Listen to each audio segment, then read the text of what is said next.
ripped, sliced, 6-packs, 8-packs, whatever you want to call it, everybody wants them.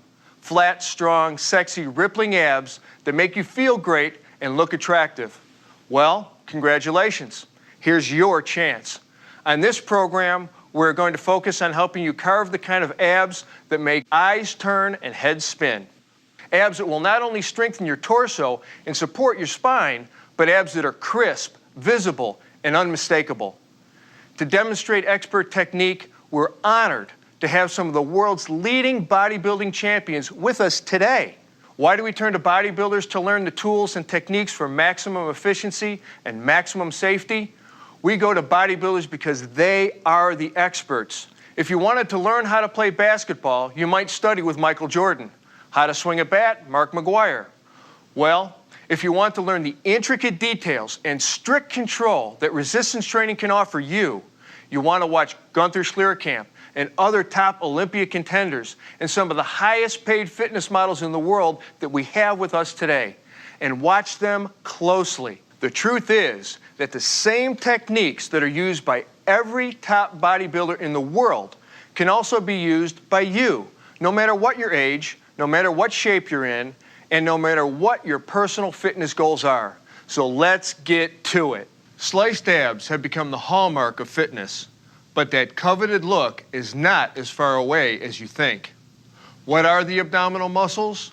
You have 4 paired muscles in the front and side of your abdominal wall. They are the exterior obliques, the internal obliques, transverse abdominis, and rectus abdominis. The external obliques are easily identified along both sides of the abdomen.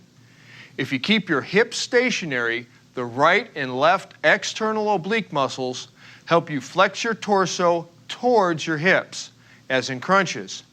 Contracting separately, the left and right external obliques flex the torso to the sides and rotate your torso to the opposite side. The internal obliques are located underneath the external obliques and cannot be seen from the outside. They work with the external obliques to flex and rotate the torso. The rectus abdominis is the long, broad, strap-like muscle that consists of 2 vertical columns. This muscle typically has at least 3 horizontally running tendinous inscriptions that show up as grooves or cuts in your abs. This muscle is responsible for crunching down or reverse crunching, such as bringing your hips up toward your rib cage. They are what form the 6-pack, or in some cases, depending on your genetic makeup and the number of your tendinous inscriptions, the 8-pack. That's something that can't be modified by training. No matter though, 6-pack or 8-pack, great abs are great abs. As the first step to any workout, spend about 5 minutes warming up your body. That means literally getting the blood flowing, raising the heartbeat, core temperature, and metabolic rate with a few minutes of aerobic exercise. Stationary bike, treadmill, jump rope, whichever you prefer and whatever gets your motor running. Get into a groove. Don't waste the moment. Don't just look around. For these 5 minutes, start visualizing what you want to accomplish in your workout. See your goals and see yourself charging toward them. Think like a pro, grow like a pro. In this program, we're going to focus on your home ab program in the first section, then look at how you can make the best use of your gym in the second section. We're going to show you 3 types of home ab workouts. One for those of you starting out or starting up again, the intermediates, and then the advanced workout. Let's begin with the beginner routine, which will include the reverse crunch, crunch, and twist. For each, do 2 sets of 12 to 15 reps. See if you can bump up the twist to 20 reps, since it's your finishing exercises. Ready? Here we go. Although any type of crunch will affect the entire front portion of your abdominal wall, the reverse crunch targets the lower abs. To start, lie face up with your arms alongside your body. Bend your knees and raise your thighs until they're perpendicular to the floor. This is your starting position. Now, inhale and hold your breath as you slowly roll your hips up toward your chest so that they're completely off the floor. Keep your legs slightly bent, even as your knees come relatively close to your chest. Again, keep it smooth and controlled so that momentum isn't stealing the work that your contracting muscles should be doing. Now for the toughest part of the movement. Begin to exhale and slowly return to the initial position, thighs vertical, keeping strict control. No ballistic movements. Your job is to squeeze and contract the muscle. If you want to really increase the intensity of the reverse crunch, hold your head and shoulders off the ground. This tightens your upper abs, forcing your lower abs to work harder to raise your hips. The familiar basic crunch is still one of the best movements to develop your abs, but you must do it with 100% concentration and strict form. Start by lying on the floor. Bend your knees so that your feet are flat and put your hands behind your head. Now, keeping your eyes focused on the ceiling, inhale slightly more than usual and hold that breath as you raise your head and shoulders as high as possible off the floor. Holding your breath gives you greater force of contraction and relieves tension on your spine by creating intra-abdominal pressure. As you raise up, round your upper back and slowly shift your focus downward toward the horizon. Hold this up position for a second or two. Exhale and slowly lower your body until your head and shoulder blades contact the floor. Relax, pause for a second or two, and repeat. A couple of cautions. Remember, don't pull on your head with your hands, which only puts unnecessary strain on your neck. Don't nod your head and don't twist your torso as you crunch.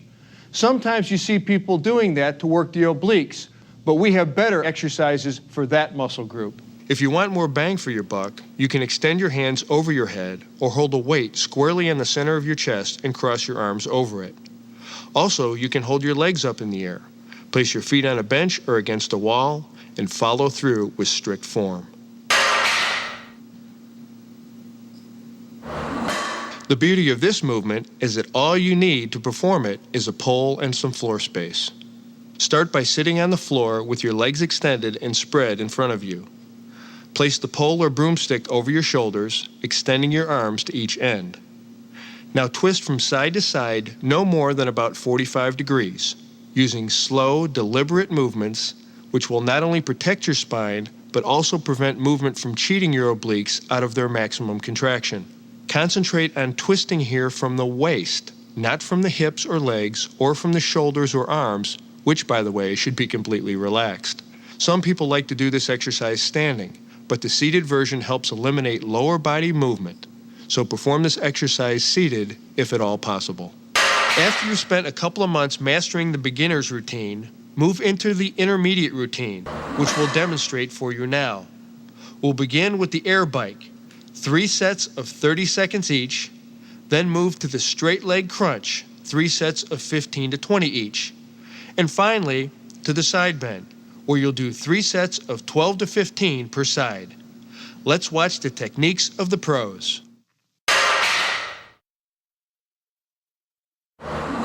You've probably all seen the air bike, but you've probably seen it done incorrectly, as people tend to get carried away with the fun of the motion. When that happens, you end up replacing muscle-burning efficiency with momentum. The air bike works it all, uppers, lowers, obliques, so let's be sure to nail our technique. Lie on your back with your hands supporting your head. Raise your legs so your thighs are perpendicular and your lower legs are just above parallel to the floor. Inhale and hold the breath as you curl up. Bring your left elbow toward your right side while drawing your right knee in to meet it, as if riding a bike. Alternate sides, left, right, continuing the motion back and forth, breathing deeply and steadily. Staying with our focus on controlled motions, don't let your elbows flap across your body, but rotate your shoulder across in a smooth, focused movement. For the air bike, don't worry so much about speed, but concentrate on controlled motion and increasing your strength through more and more repetitions as you advance.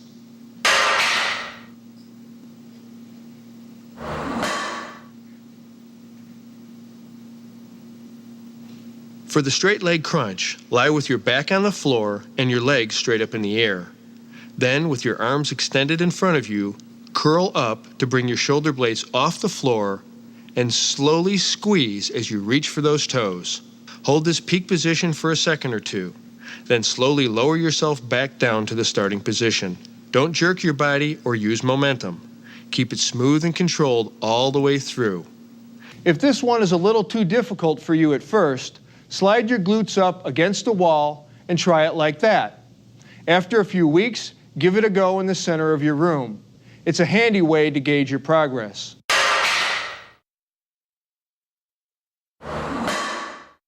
The side bend is another classic. Stand straight with your feet shoulder-width apart and knees unlocked.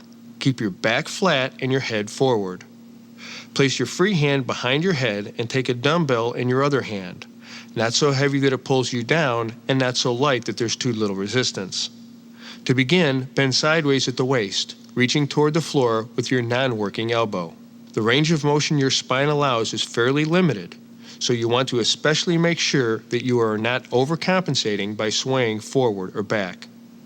Go slow and stay in control. Don't ever bend laterally more than about 45 degrees, because this can strain your spine and send you straight to your chiropractor. Do your complete set of reps on one side, then work the other, increasing or decreasing weight to increase or decrease difficulty. If you've mastered the intermediate routine over 6 weeks or more, then you're ready for following the advanced routine. This 4-exercise routine offers 4 amazing ab slicers. First, the V-up, 4 sets of 12 to 15 reps. Then the crunch, 4 sets of 15, compounded with the hip thrust, 4 sets of 15, and then finally the oblique crunch, 4 sets of 15 to 20. Ready? Great. The V-up works both your upper and lower abs. Efficiency here depends on slow, controlled, straight back motions. Take your start position, lying on the floor, legs straight, and arms close to your sides. Now bring your shoulder blades a few inches off the floor while simultaneously bringing your feet up to roughly the same height. Inhale and hold your breath, then contracting your abs, crunch up slowly with your upper abs, reaching to touch your toes, while raising your legs high at the same time. Exhale and hold this position for about 2 to 3 seconds, then slowly lower your upper torso and your legs at the same pace. If holding your legs straight is too difficult at first, here's an alternative. As you raise your upper body into a crunch, pull your knees into your chest like this. Just keep it slow, steady, and deliberate with focus on technique every inch of the way. Later, you can straighten your legs as you become stronger. We return now to the basic crunch that we performed in the starting up workout at the beginning of this program. But here we'll compound it with the hip thrust exercise. First, let's review the crunch. Start by lying on the floor. Bend your knees so that your feet are flat and put your hands behind your head. Now, keeping your eyes focused on the ceiling, inhale slightly more than usual and hold that breath as you raise your head and shoulders as high as possible off the floor. Holding your breath gives you greater force and relieves tension on your spine by creating intra-abdominal pressure. As you rise, round your upper back and slowly shift your focus downward toward the horizon. Hold this up position for a second or so. Exhale and slowly lower your body until your head and shoulder blades contact the floor. Relax, pause for a second or two, and repeat. Now we're going to employ a variation of the Weider peak contraction principle to compound this exercise with the hip thrust. The hip thrust is a way for you to isolate your abs, using them to raise the entire lower half of your body off the ground. Start by lying on the floor with your arms at your sides, palms down. Now lift your legs perpendicular to the floor. Focusing your mind on your abs so that you use them only. Lift your hips a few inches straight off the floor, pushing your heels up toward the ceiling. Your range of motion here should be very limited. Keep your movements slow and controlled without any rocking or jerking. And here's a pro tip. If you want to increase the intensity, try this exercise on an incline board and follow through with the same motion into your reps.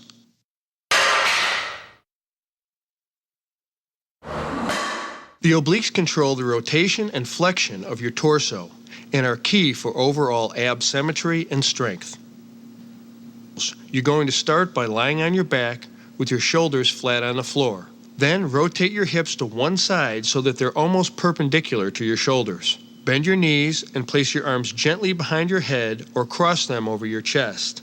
Now to begin, inhale and hold your breath as you curl your head and shoulders up slightly. Contracting your obliques, raise up until your shoulders are approximately 20 degrees off the floor, and hold that position for a second or two. You don't want to twist or bend your head. Also, be careful not to push the head-shoulder raise as high as possible, which can strain your neck, which at the moment is in a vulnerable rotated position. Finally, only raise your head and shoulders, not your rib cage, which will also put unnecessary pressure on your spine. Exhale and slowly return to the start position. Take a moment at the bottom, then repeat. As you've just seen, you can really hammer your abs at home and get a lot accomplished. But at the gym, you'll find excellent opportunities to work your abs from different angles and with different equipment that can laser focus attention into specific muscles.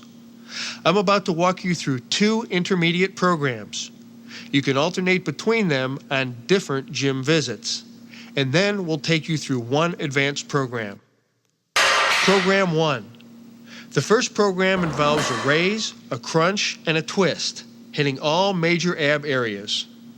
Start with the vertical bench knee raise, 2 sets of 12 to 15 reps.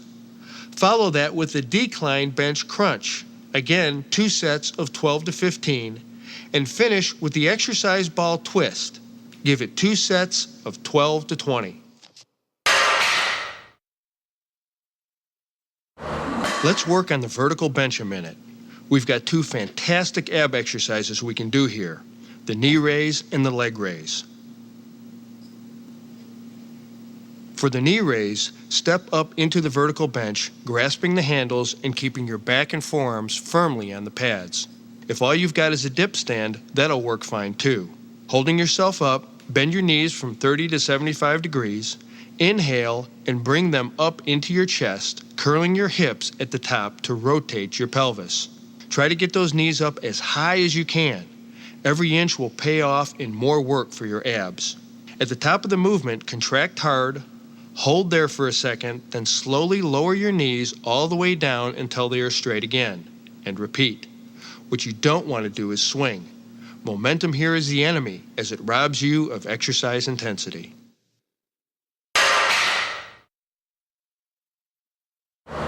The decline bench crunch is crucial for upper ab strength and thickness to help that six-pack become more prominent. Your lower abs will also contract isometrically and act as a stabilizer for the upper abs. Set the bench at a decline of roughly 30 to 40 degrees from horizontal. Or, if you're just starting out, begin with a 10-degree angle and increase the angle later on as your abdominal strength improves. Secure your feet under the foot pads and lie face up with your torso, shoulder, and head in contact with the bench. Look at the ceiling and cross your hands over your chest. To begin, inhale and hold your breath as you contract your abs, lifting your whole upper body off the bench. As you rise, curl up, contracting those abs, shifting your gaze now to the horizon. Your head should remain neutral throughout the movement.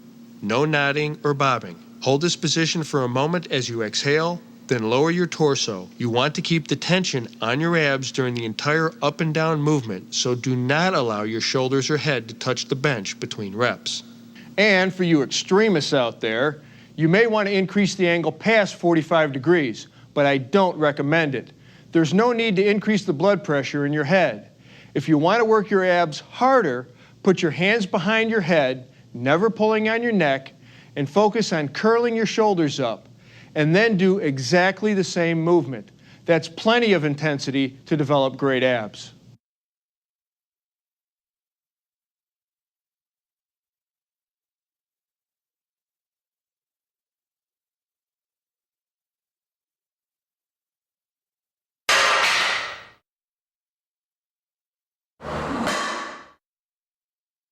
The ball crunch is a great way to put your exercise ball to use to work your upper abs and obliques. Start by sitting on top of the exercise ball and place your feet flat on the floor. Slide forward slowly, rolling the bottom half of your glutes off the ball until your lower back is centered atop the ball. Now place your hands lightly behind your ears, inhale slightly more deeply than normal, and without pulling on your head, crunch forward and squeeze your abs, rotating one elbow toward the opposite knee on the way up. At the top of the movement, hold the position, squeezing those abs, and then return back to the start position, rotating your body slowly and deliberately. Pause only for a second or two at the bottom, and repeat, focusing on that side of your body. Only when you finish the reps in that set should you work the other side. The second program, again that you can alternate with the first on a daily or weekly basis, begins with the exercise ball crunch. And I want you to do 3 sets of those at 15 to 20 reps. Then we'll move into the vertical bench leg raise, 3 sets of 15 to 20, and finally the decline bench twisting crunch for 3 sets of 15 to 20.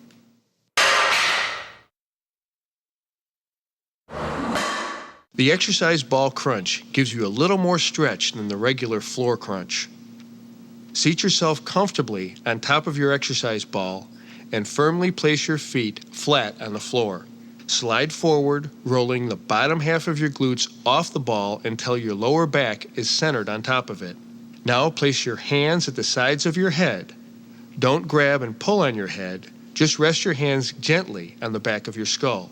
Now, inhaling and holding your breath, crunch your upper body forward, making sure your abs are doing the work, lifting your shoulders up and forward towards your hips. When you reach the top of the movement, which is as vertical as you can get without falling off your ball, exhale and lower your torso back down again.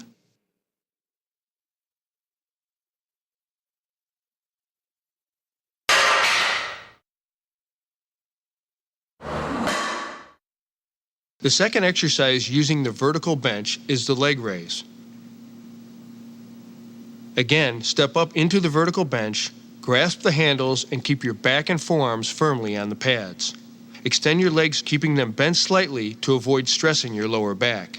Now, inhaling, curl your hips slowly to rotate your pelvis and bring your legs up as high as you can. Remember, every millimeter you can squeeze out on the way up will pay off for you in stronger abs.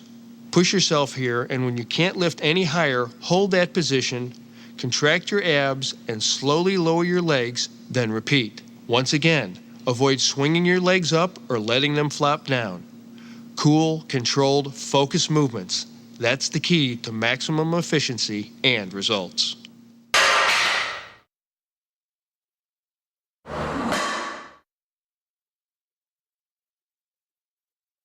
To work your upper abs and obliques, adjust the bench so that your calves are resting on the pads and your ankles are snugly under the foot rollers. Sitting up straight, place your hands lightly behind your head and lower your torso slowly toward the bench and stop at about a 30-degree angle between your back and the bench. Inhaling and holding your breath as you crunch, twist as you come up, bringing your elbow toward the opposite knee. Don't jerk or thrust or sway or swing as you come up. Just nice and easy, nice and steady. Get a good contraction as you twist into the end of the motion. Hold a second, then follow the same twisting arc in reverse, lowering yourself again to about 30 degrees off the bench. Do all your reps for one side of the body, and when you've worked that side, then switch over to the other side, twisting the other way. If you're not able to do very many reps, use less of an angle of decline. Conversely, if you feel you're not getting enough resistance, increase the angle and go for it. Just a cautionary note, and we will make this point a few times in this program. Don't overdo the angle downwards. Keep it 45 degrees or less. There's no great benefit to going past that. We're going to increase the sets up to 4 for the advanced program. That means we're going to move through 4 sets of hanging leg raises, 12 to 20 reps, then 4 sets of cable crunches, 12 to 20 reps, and then we'll finish with 4 sets of oblique cable crunches, also for 12 to 20 reps. As always, watch our experts for perfect technique.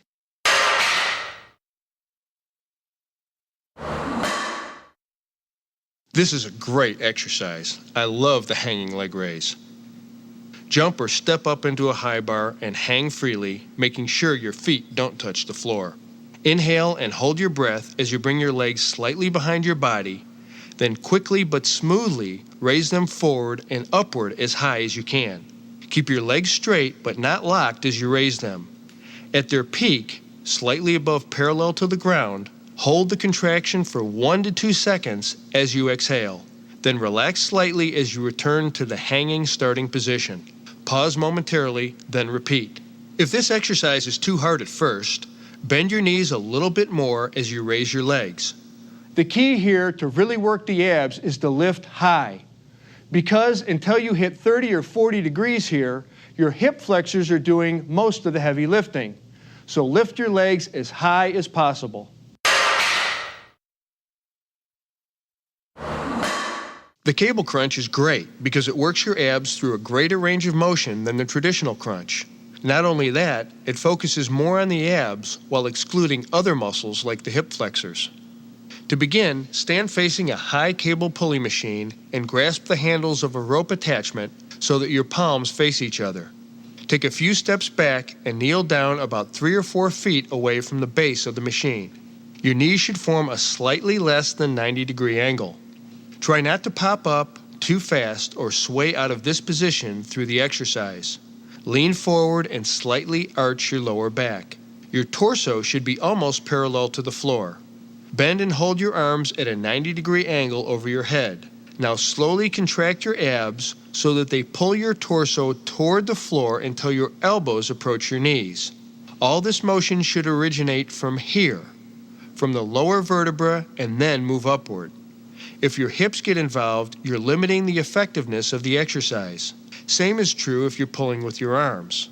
So focus and contract your abs, which will do all the work of flexing your torso forward, and you'll end up with a rounded back like this at the end of the movement. Right here, at the bottom of the movement, concentrate on squeezing your abs. Pause, then slowly return to the starting position and repeat. Remember, move slowly and deliberately, and don't let momentum do the work for you. That's the cable crunch. Simple, powerful, thorough. This exercise offers a smooth range of motion as you work your obliques. Facing the machine, kneel down 3 or 4 feet in front of a rope handle connected to a high pulley. Turn your body about 45 degrees so you're at an angle to the machine. Then grasp the rope near the top or back of your head, elbows bent, and lock your arms in this position. All right, we're ready to begin.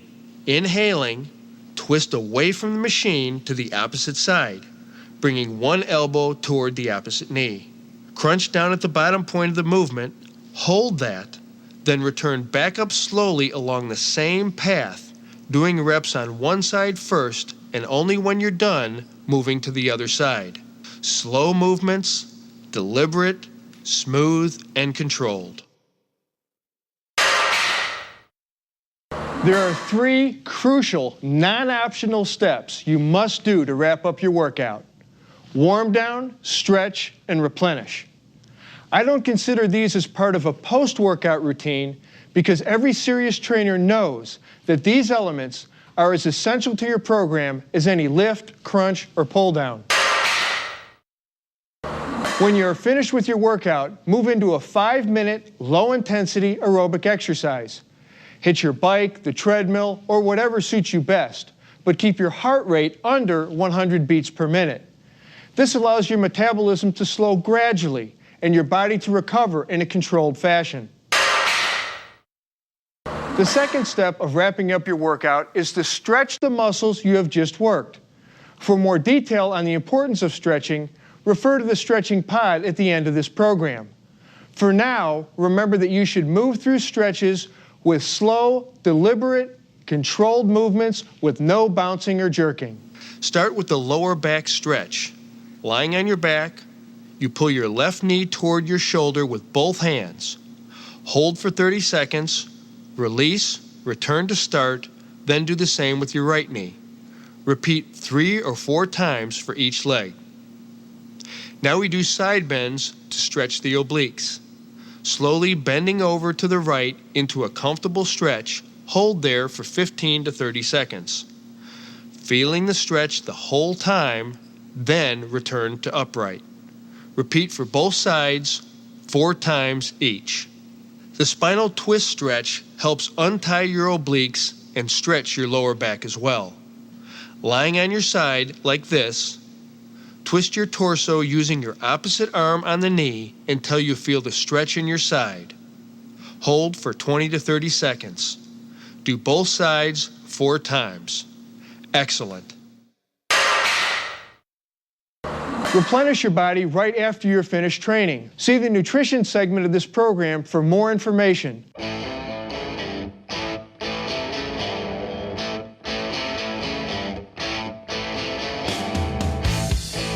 Truly successful ab training has as much to do with the power of your mind as it does with the power of your obliques. With all the insight and expertise our team has brought to you throughout this series, I want to make sure that one critical point comes through loud and clear. Concentration means everything. Not just physically concentrating tension in your muscles, but mentally concentrating on technique, preparation, nutrition, and very importantly, on staying motivated. What motivates the most successful resistance trainers? You might think the kind of abs you see every month in Muscle and Fitness, or increased athletic skill, or weight loss, or improved metabolic health. Sure, all these things go a long way, but true motivation, the kind of motivation that will stay with you through the hard times when the results aren't showing up quite as fast as you would like, comes from here.